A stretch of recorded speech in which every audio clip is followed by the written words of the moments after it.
Hello travel শুটার্সের বন্ধুরা, আজ এই ভিডিওটা বলতে পারেন একটা কোলাবোরেশন টাইপের ভিডিও। আমি আমাদের ট্রাভেল শুটার্স চ্যানেলেও ভিডিওটা দেখতে পাচ্ছেন এবং দেখতে পাচ্ছেন ট্রাভেল কোয়েস চ্যানেল আমার এই ভাইয়ের, ওরাও বিভিন্ন ঘুরে ঘুরে ভালো ভিডিও বানাচ্ছে, আপনারা দেখতে পারেন। খিরাই নিয়ে একটি ফুলের ভিডিও বানিয়েছে, আমার বেশ ভালো লেগেছে। আর ওদের থেকে আমি পেয়েছি ম্যাভিক মিনি এই ড্রোনটি। আমি সাধারণত যেই ভিডিওগুলো বানিয়ে থাকি, আমার যে ভিডিও আপনারা দেখেছেন সুন্দরবন বা মৌসুমী দ্বীপ, দীঘা, প্রচুর ভিডিও আপনারা লাইক করেছেন, ভালোবেসেছেন। তাতে আমি যে ড্রোনটা উড়িয়ে থাকি সেই ড্রোনটা হচ্ছে DJI স্পার্ক, আর এটিও একটি DJI drone, DJI Mavic mini.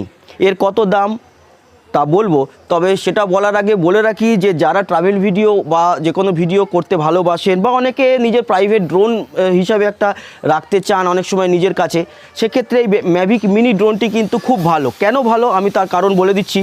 আমাদের ভারতবর্ষের নিয়ম অনুযায়ী ড্রোন ওড়াতে গেলে যদি 250 গ্রামের বেশি ওজনের কোনো ড্রোন হয়, তার জন্য যে অপারেট করবে তার একটি লাইসেন্স নিতে হয়।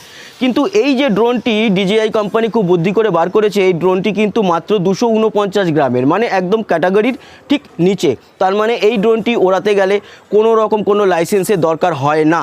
তার জন্য খুব বলতে পারি আমি অসাধারণ একটি ড্রোন।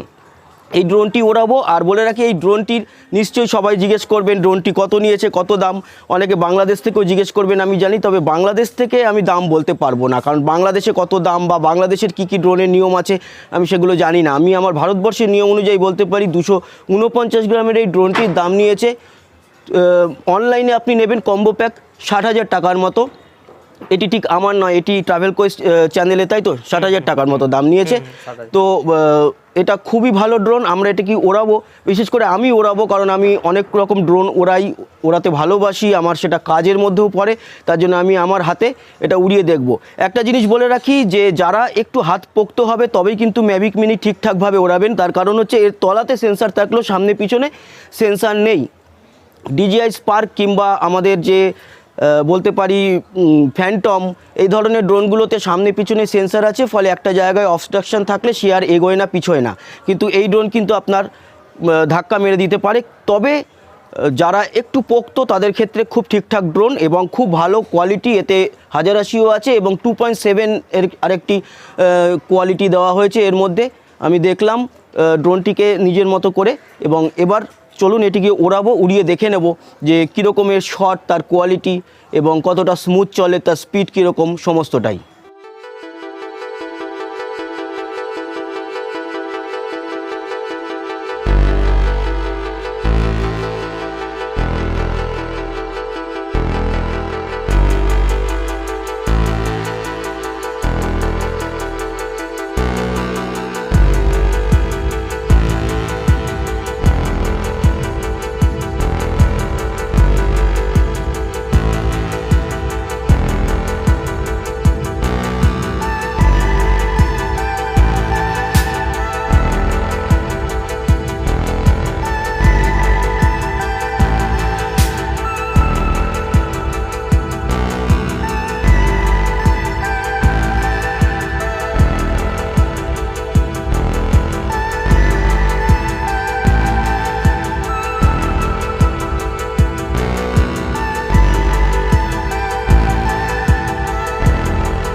তো বন্ধুরা, দেখলেন ড্রোনের শটগুলো, আশা করি আপনাদের ভালো লেগেছে। প্রথমেই বলে রাখি, যেহেতু এটি কোলাবোরেশন ভিডিও, তাই দুটো চ্যানেলেই দেখতে পাচ্ছেন। আমার চ্যানেলে মানে ট্রাভেল শুটার্স চ্যানেলে যদি আপনারা দেখছেন ভিডিওটা, সেক্ষেত্রে আমি ট্রাভেল কোয়েস চ্যানেলের যে লিঙ্কটা, মানে চ্যানেল লিঙ্কটা, সেটি আমি আমার ডেসক্রিপশন বক্সে দিয়ে দিচ্ছি। আর ওর চ্যানেলে যারা দেখছেন, মানে ট্রাভেল কোয়েস্টে যারা দেখছেন, তার ডেসক্রিপশানে আমার চ্যানেল ট্রাভেল শুটার্সের অবশ্যই লিঙ্কটা দেওয়া থাকবে। ধন্যবাদ সবাইকে ভিডিওটা দেখার জন্য। আশা করি ভিডিওটা খুব কাজে লেগেছে আপনাদেরকে। এইভাবে আমাদের সঙ্গে থাকবেন, এর চ্যানেলকেও সাবস্ক্রাইব করবেন, আমার চ্যানেলকেও অবশ্যই সাবস্ক্রাইব করবেন, সঙ্গে থাকবেন আমাদের বোথ। টাটা করে দাও, টাটা, আবার দেখা হবে। ধন্যবাদ সবাইকে।